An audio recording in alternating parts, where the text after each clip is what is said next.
Hello, you wonderful people, and welcome to another episode of Not Too Comic Book. This being a show where we talk about TV shows that are adaptations of comic books. For today's episode, I'm going to talk about The Penguin, Season 1, Episode 5. A lot of really interesting things went down in this episode, so let's break it down. So, we're kind of picking up in the aftermath of Episode 4 and 3, but we're catching up with Vic and Oz as they burn the car, which obviously I love the whole conversation about, like, right, this car was his chariot, but for him, the thing that outweighs that is Vic's loyalty. It's like, you came back, you came through, like, that's worth like 100 Maseratis or whatever. It's like, that loyalty cannot be bought, and that loyalty is what you'll need, especially with everything Oz is trying to do. So making moves, he ends up kidnapping Taj and holding him as hostage against Sal and Nadia. So it's like, cool, give me back my mushrooms that you guys stole from me, and then you could get your son back. It's also idiotic of him just like Taj just like on TikTok showing off where he's at. It's like, that's not smart when especially you're part of a mob family. But that's also the point of he's an entitled kid who's like, yo, I'm a Maroni, no one's gonna touch me, no one be stupid enough to do it. It's like, well, maybe the argument is Oz is stupid and crazy enough to do it, and lo and behold, he did it. So it's like, right, Nadia can come with one guard, you know, because I'm a gentleman, as Oz puts it, and she can return his shrooms to him. At the same time, it's like, once again, Oz is moving, he's shaking, and especially because the news has come out about the Maroni family. Sophia has spun it to be like, oh my god, I don't know what happened. Me and Gia, we were just in the greenhouse. When I woke up, I came in here and found all the bodies. Like, oh my god. And that police officer comes here like, isn't it a little suspicious? You just happen to be in the greenhouse. We also don't know where Johnny is either, or everyone. There's still some people that survive. I think everyone that survived, as we meet later on in the episode, those are just like the more hired guns. Only like the higher people in the family, the more direct Falcons are dead. So, and Johnny's the only one that's alive. But yeah, the home dude was in the Batman, wasn't he? That cop in particular. Once again, do forgive me, it's been a hot minute. I've not seen the movie since it was in theaters, and I've only seen it once. So that was like, what, March of 2022 I saw it. So do forgive me. But I want to say, I was like, yeah, I think that actor was a cop in if I remember correctly from that we got introduced. Because I didn't notice until someone else had pointed out Kinsey. I did not realize we actually knew who Kinsey was last episode. Like, yeah, that's another cop that was in the movie. Like, that was clearly on Falcone's payroll. I even love Sophia just kind of like, just kind of almost being like, oh, I'm so sorry about my family. It sucks. And then, like, the moment he starts pushing back on her and she's like, you know what? Why are you here? Are you here because you just couldn't wait to show up? It's like, are you and your boys gonna take photos? So happy to see the Falcones dead. Are you gonna sell those photos to the Gazette because you're definitely not getting any more of those kickbacks? So, kind of there to kind of gloat and just be in their face, which is so interesting considering I don't remember if he's a dirty cop or not, because if he's not a dirty cop, it's probably just a thing of, yeah, scumbags got what they deserve, so he hears kind of gloat, or it's a thing of, they are scumbags, we were getting kickbacks, but we're still like gloating because you guys suck and you're I don't know. But we can see where Sophia has Johnny, and wants Johnny to suffer. First and foremost, because my immediate thought was, oh, this had to deal with Zhao and the whole Bliss operation, which we still don't know where that sits. Sophia and Oz made that deal. Who has the Zhao connect now? Because obviously it's not a direct connect, but like the initial connect was Link, and he's tied to Oz. So what does that mean for Sophia when it comes to this whole Bliss operation? I'm curious to see. I'm sure like the next episode or so we'll start answering that question, because that is a big thing of who does Zhao work with, because it's both of them made the deal, but it's still kind of Oz's deal, but he needs Sophia's backing, but maybe they won't back Sophia now that the Falcones are dead, but where her family situation is by the end of the episode, maybe that's kind of a moot point. But I didn't even think about that. Well, I didn't even think about like how that would break down, considering the partnership broke down. But the reason why I was bringing that up is because I thought that's what last episode I was like, oh, that's why she's keeping Johnny alive, because Johnny's the Zhao connect. It's like Johnny's word and backing is what made that deal, or at least got them the meeting with Zhao. So I thought she would need Johnny's backing if she wanted to continue business with Zhao. It's like, well, to be fair, it's like the deal was already done, so you don't really need Johnny anymore. But I'm like, if the rest of the family's dead, maybe having someone to legitimize your claim to the throne, I don't know. But it seems like, no, her real motive was her dad has money stashed away and she needs him. I don't know if, like, Sophia was playing the long con to get to where she got to at the end of the episode, or whether it was just the money. It's like, I need some capital. You know, it's like, did she fully think things through before killing the rest of her family? To some extent. Obviously, she kept Johnny alive and she knew she needed him alive, but no one else. But Johnny also made a fatal flaw of a mistake of, like, telling her some stuff he shouldn't have. That it turns out Isabella, their mom, was actually going to run away and leave Carmine the day she died. That's probably what set him off. And once again, Carmine is not above, like, hurting the women in his life, as we saw with his daughter locking her up in Arkham for 10 years and making sure she stayed there, but also the countless women he's killed, whether it's Selena's mom or Sophia's mom, or just the countless women he murdered and made look like suicides.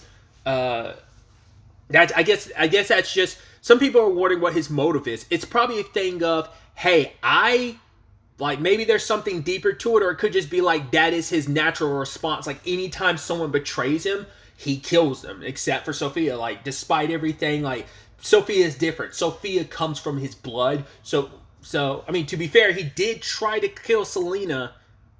Well, we are talking about 10 years ago versus now, so maybe that changes some things. I don't know. Maybe there's a little more to it. Maybe it's just, it is what it is. But I switched that. Sorry. I meant to say he tried to kill Selena present day, but he didn't kill Sophia 10 years ago. I don't know if I said that right, but I'm going back. If I said it wrong, I'm correcting myself now. Sorry. But it's like, he didn't do anything to Sophia rather than locking her up, but he could have just, like, directly killed her. But maybe he was hoping, oh, I won't have to. I want her to suffer, and I want this place to kill her, drive her so insane that she might kill herself. I don't know if that was his long run. I think all it stopped was with, I want her to be punished. That's it. But it's neither here nor there. It's just, it's my point of, Johnny shouldn't have said that, and he kind of, like, I guess he was also pushing Sophia to kill him too, because he's like, go ahead and kill me. Like, I know the moment I tell you where that money is, you're going to kill me. But it's like, yeah, like, he also, I guess there is a little bit of guilt of how I treated you, and also the fact is, you are my cousin's daughter, and, like, Isabella, like, her laugh, she had to just laugh that just kind of made you light up as well. And it's like, I actually introduced her to Carmine, and he killed her. Because she actually left before, but she came back because of Sophia and Alberto. He's like, yeah, if it wasn't for you kids, she'd still be alive. But even Sophia pointed out, it's like, yep, despite that, like, oh, you loved her and everything, yet you still kept working for my father for years. It's not, you know, my mom had been dead for years because she was a little girl when her mom died. So it's been like 2 decades of you still working with the guy that killed the woman that you claim, like, oh, no, I got love for her. She's my cousin. She's family. You still chose Carmine. And then what happened? You helped throw me under the bus. You sat here and threatened me all the time. But, you know, it's like, right, Johnny's trying to say, like, hey, I failed your mother. Let me help you. You're going to need my backing. Like, the fact is, you're not just going to need capital. You're going to need respect, because no one's going to follow you. But if you give, like, I can be that voice that kind of backs you. And once again, like, with Zhao, I can be the one that kind of recommends you, and you have my backing and my blessings of sorts. So, but yeah, Sophia's kind of nixed the whole Falcone thing, because, like, the Falcones are dead in her mind, because it's like, I'm embracing who I am, Gigante, like my mom. So I guess, like, maybe they were another big crime family that married into the Falcones, and I guess like, her mom is all that was left of that family. So, and she even talks about it, like, when my father like after my mom died, my mom's name was kind of whispered. Like no one talks about my mom, and now she wants to do the same thing to Carmine. It's like the Falcone era is dead. My father is dead. We will never utter his name again. You know, she kind of has no reason to because she doesn't have to placate anyone anymore. So. But then you also have Julian showing up and being like, yo, it's not like the power and control I miss. It's kind of like, oh, I missed you, but look at what you're able to do. You set yourself free. Like, you're alive now. And he's like, I want to be a part of that. And it's like, well, you're kind of her boy toy. And I think it's also like, there's also probably this, I don't know if Stockholm Syndrome would be the right thing, but it's like, in the darkness that was Arkham, even though he bailed on her, he was still like the only glimpse of light she had. Like there was something there. But also it could just be like Sophia's like, oh, I know you're into me and I can use you and I'm gonna pull you along with my strings like the puppet you are, but like you're not important to me. You are still the person who abandoned me and I'm gonna throw you out like the trash the moment I get the opportunity. You'll prove useful up to a certain point, but after that I'll be quick to throw you away. Maybe there's something, maybe she is catching feelings for him, like I said, because of some twisted thing of he was your only, like, kept you grounded in Arkham. I mean, really, it was, especially because, like, with Alberto being the only other person. I mean, hell, she still went to him after getting out of Arkham for therapy or whatever, that he still offered her help, and she still took him up on it. So there might be something there, or maybe she wants to kind of feed off, like, that... what's the word I'm looking for? Incestuous would be kind of the word. Like, there's some, like, weird thing that they both feed off from, like, their dynamic that I'm wondering if that's kind of what he's getting from. He's getting something from it, and so is she, and that's why she kind of still went around him despite him, like, not believing her and also abandoning her in Arkham, like everyone else. I don't know. I'm also curious, because I'd never seen what Sophia looked like. At least because I forgot what movie it was. I saw a clip recently of Sophia in like an animated format, and I don't think I'd ever seen what Sophia looks like from the comics. I was like, oh, interesting. I don't know if that fur coat she's wearing, that's her mom's. I don't know if that's supposed to be more like a wink and nod to like her from the comics. I give her more of that like mob boss look type of vibe. I mean, that's what I interpret it as, but I don't know if that's something more specific of like, oh yeah, it's a very like iconic look for Sophia in the comics or something. But either way, like I said, she's starting her family, and you know, she's saying like, well, I'm going to put the Maroni situation to an end, but like, yeah, she wants to start the Gigante family. And Johnny wants to put an end to the Maronis, and he's still running his mouth. And the moment his back is turned, Sophia pops him. Because I was confused. I was like, wow, you really going to let him sit at the table? Like, all the disrespect, all the whole point of, yo, go to Italy, or I'm going to tell people that's where you went. But it's like, no, she killed him to make a point. She was waiting. She's like, nah, I'm going to let you placate, think you're good, think you're safe, and while your guard is down, pop you. That's where I'm going to earn my respect. Because she's like, oh no, Johnny... that rest of this family, they weren't really like, they looked down upon you. Look at this money. This money is my dad's like safety net. This is your hard-earned money, not this family. It's like, so we'll start over. We'll be a family. I will run things. We will be the Gigantes. The Falcones are dead, especially because like in her mind, the last Falcone is dead now with Johnny VIDS. So... but I think that's kind of like her way of earning respect of like, yeah, this man, this whole family, they didn't respect you for the grind and what you do. You're the real, like, muscle behind all of this, and you will be a part of my family. You will be respected, and I will give you as much money as you want. And I love that one guy reaching for the money, and Sophia kind of gives him the nod, and he reaches for the money over Johnny's body, and she's like, go ahead. And I was like, there is something extra fucked up about like everyone just being like, all right, reaching for the cash over Johnny's dead body. I mean, some of the cash is literally soaking in his blood, so it's kind of wild.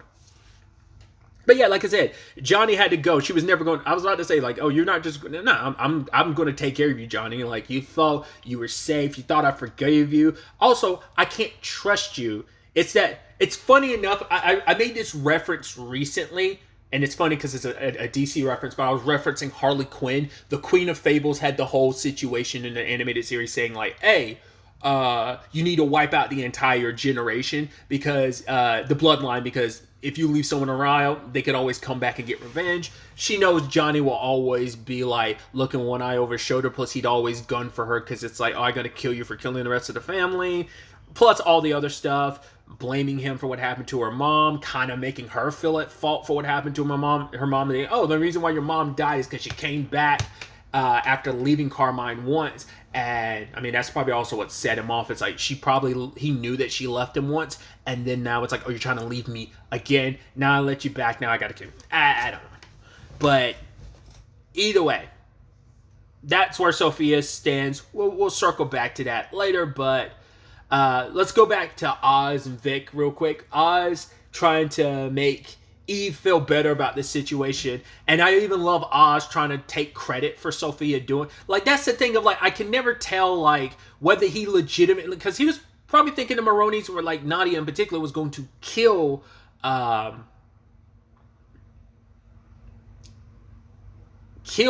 her, but also maybe on some level, because he made it sound like, oh, he was hoping that Sophia would kill the rest of the family. He's almost like, yeah, she's moving to, you know, the strings that I'm pulling. He made it seem like, oh, that was me. I made those moves. And even Vic later on, but I think that's also because Vic's trying to gas Oz up in front of his mom, because he sees how, like, his mom doesn't think much of him, and he wants... No, Oz is good. I mean, it could also just be like, yo, Vic is so deep in this that he's so far up Oz's ass now that he's like, you know, thinking like, oh, like his shit smells like cinnamon and sugar. I don't know. I lost the plot or the metaphor I was trying to go for, but it felt like he was more so trying to gas him up about Oz in front of his mom, even though Oz wasn't there. But you get what I'm trying to say. But it could also just be that Vic is like, yo, I'm so deep in this now, like, I'm riding for Oz, so I actually do believe it. But it's like, it did feel like he was trying to take credit for it, saying like, oh, it was him. Like I said, maybe I'm misremembering. Maybe I'm taking what Vic said and applying it to like Oz said it. But I think Oz did kind of say that to Eve, like trying to take credit for it. But he's like, nah, babe, I got this. But for her, it's like, no, the lady just went and popped her entire family, and you dangled me and my girls in front of her. It's like, I know you did that on purpose, referencing episode 3. It was like, Sophia did take notice of her, like, in episode 3. And it's like, you kind of did that on purpose, didn't you? And he's like, don't worry, you and your girls are going to be safe. I'm going to get my mushrooms back. This whole thing is going to be kosher. It's all going to be good. So Vic gets sent to look after and take care of Frances, Oz's mom. Which, that scene is... You're kind of scared for a moment when he gets there. It's like the TV's loud, the food's still on the stove that's cooking, and you're like, but she's in the bedroom, and she thinks Vic is one of her children. And Vic had to be like, oh, I'm Victor, I work for your son Oz. And she's like, yeah, I know who you are. Yeah, Oz can't even visit me, even though I told him to visit more. It's like the sad thing of like that lucidity coming in and out, you know, of it. But yeah, for a brief moment, she was proud of Oz. The moment she found out, it's like, ooh, he's going to need me. He's going to need me. Like, oh, my son is making moves. And because she was like, oh, did Oz kill the Falcons? And he's like, yeah. She's like, you're terrible. He's like, no, Oz did it. He's making moves, you know.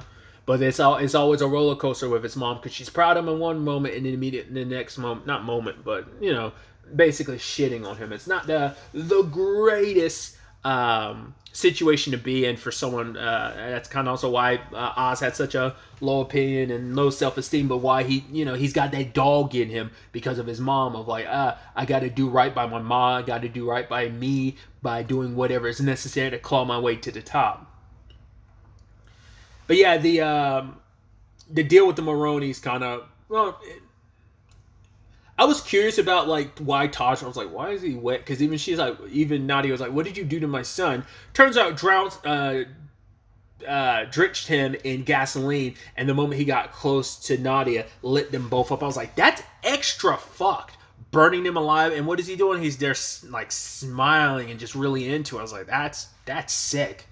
So they got out of there, but like the fire suppression system kicked in, and basically it completely ruined the mushrooms because they have to be kept in a very specific environment. So your move here backfired. To be fair, it's like you didn't have much of a choice. I mean, you already had this plan laid out. You were just waiting for the moment. But like, yeah, Nadia wasn't going to just come here with just one guard. She came strapped with a few people, but they all got. You got out of there, but you only got like 2 buckets worth of mushrooms. To be fair, the Bliss Connect is Sophia's, so you can't really go back for that because he's even like, yeah, Sophia took months to cultivate all that, so it's like that's kind of a moot point. So, but later on, he finds a new location to grow some, and I guess it's like who's going to be your scientist? Not unless you're going to grab up Sophia's guy, but I mean, he's probably going to be like threatened, so it's kind of like, yeah, I'll work for you.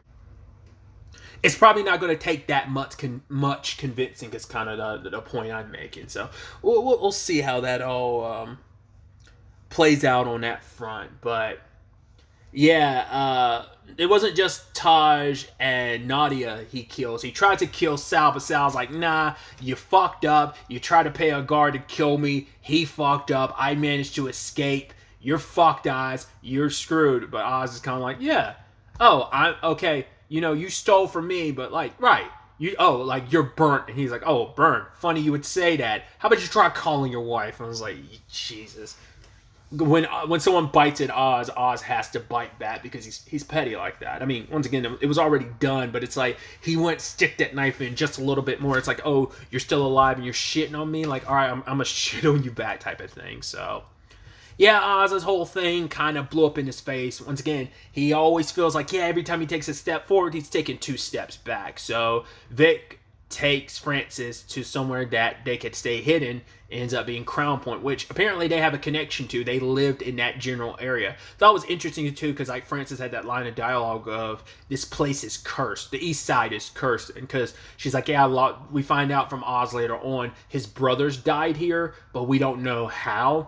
And I'm wondering on some level if it's going to be kind of if you've seen Moon Knight, I wonder if it's going to, not that exact circumstance, but a thing of, hey, you had this mom who blames you for your siblings dying. Because he's saying like, yeah, the city took my family just like they took yours, Vic. But I'm curious, is it going to be a situation of he feels responsible and maybe his mom kind of blames him on some level? Maybe that's why she kind of treats him like shit. I mean, maybe like her treatment of him is a culmination of just like, maybe she was always like this, or maybe she turned into that like after losing her children and put so much pressure on him to succeed. Because I mean, maybe it went to one of his other siblings beforehand, but now that both of them are gone, it all falls on Oz. I don't know. I'm curious if we will even find out. It just feels interesting that they're not telling you how they died.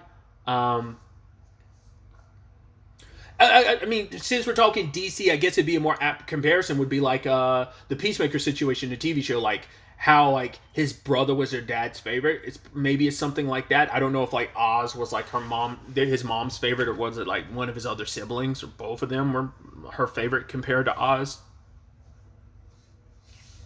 Either way, it is this thing that Oz worked so hard to scratch his way to the top. He had all these plans and machinations. Just things don't always play out. It's just they always fall through in some shape or form. And it's like, yeah, he has to scurry here to the east side, almost like a rat hiding away from Sophia and Sal, who are now working together.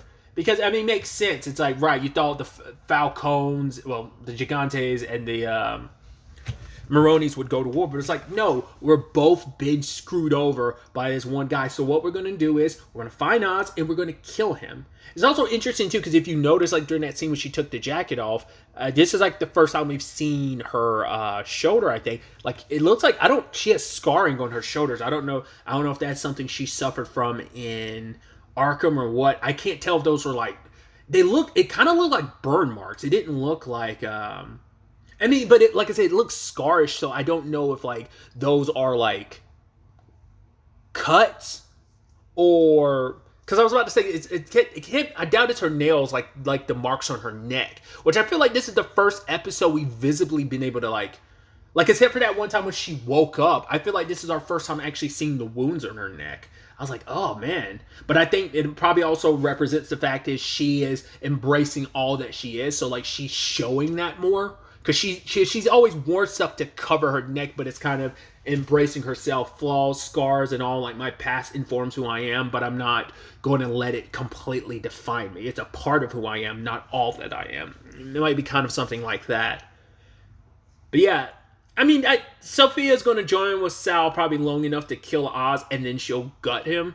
But I don't know. She probably doesn't have the long-standing beef with him like her family did. So, but it's also like, right, we're in this together. But like I said, I don't know if that's going to stay standing the entire time, or the moment she kills Oz and gets a good enough position, she's going to kill him, to kill Sal. I don't know how that's all going to work out. But Oz ends up showing Vic their new base of operation, those trolley tunnels.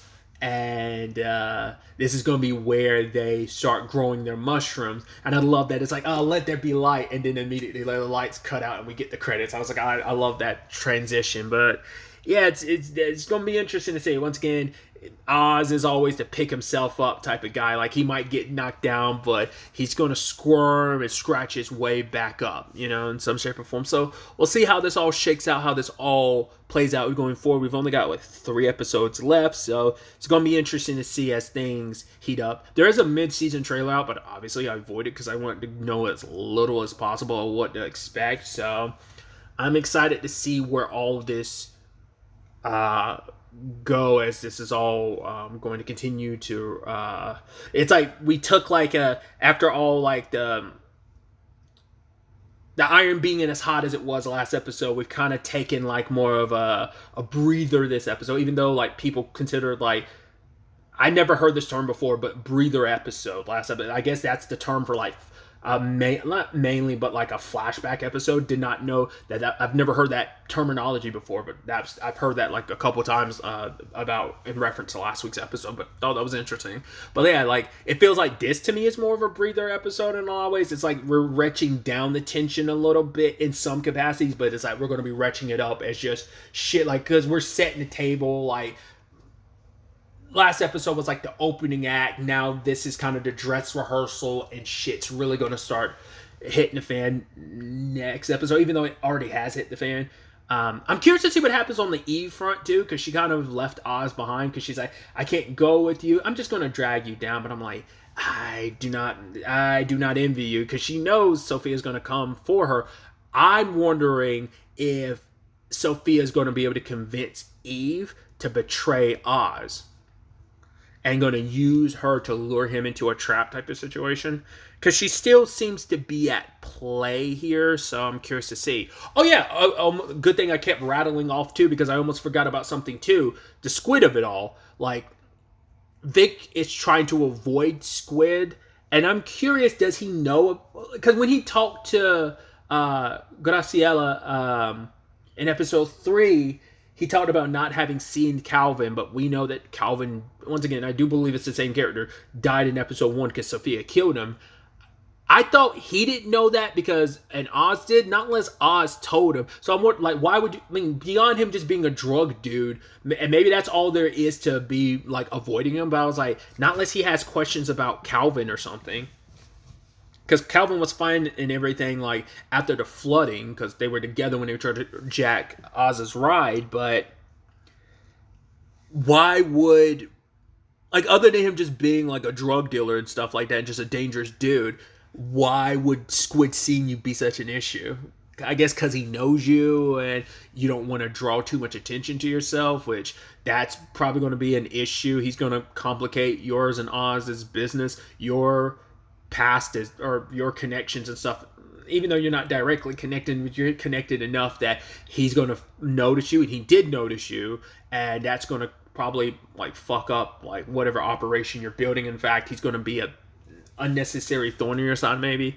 I just thought it was interesting, our introduction to Squid in episode 3. I was that seemed too specific just to be a thread you let go. But it's no, we're still pulling on that thread. So it's going to be interesting to see where that takes us. And like I said, the Eve of it all. I'm just waiting for what role she's going to be on this chessboard, how she's going to get played. But yeah,